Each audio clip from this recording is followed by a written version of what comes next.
Merhaba Bilgi Sebili takipçileri. Siz de benim gibi hazır fabrikasyon çiğ köftelerden, etsiz çiğ köftelerden bıktıysanız kendi çiğ köftenizi kendiniz yapın arkadaşlar. Şimdi size tarifini vereceğim.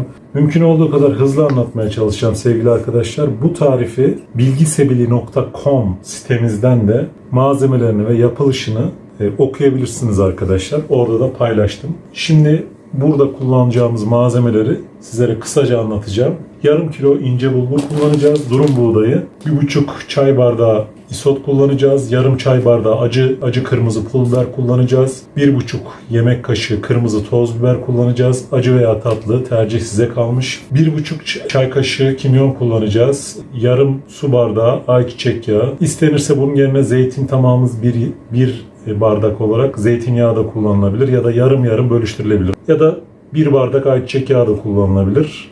Burada tercih size kalmış arkadaşlar. 2 yemek kaşığı domates salçası, 4 yemek kaşığı da biber salçası kullanacağız. Ben burada biber salçasını biraz fazla kullanacağım. Normalde 2'ye 2 kullanılıyor. Fakat ben 4 kaşık biber salçası kullanacağım. Ve 2 adet şöyle büyük, iri, taze limon kullanacağız sevgili arkadaşlar. Bu limonun suyunu kullanacağız. Nar ekşisi kullanmayacağım. 2 tatlı kaşığı sofra tuzu kullanacağız. Tuzu yine arzu ettiğiniz gibi kendiniz ayarlayabilirsiniz, artırabilirsiniz veya düşürebilirsiniz. Burada ortalama bir birim söylüyorum arkadaşlar. 2 tatlı kaşığı sofra tuzu.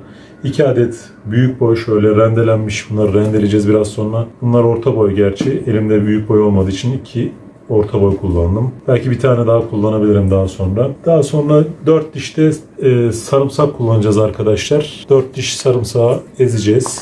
Daha sonra karışımımıza ilave edeceğiz. Evet arkadaşlar, yoğurmak için de temiz su kullanacağız. İçme suyu.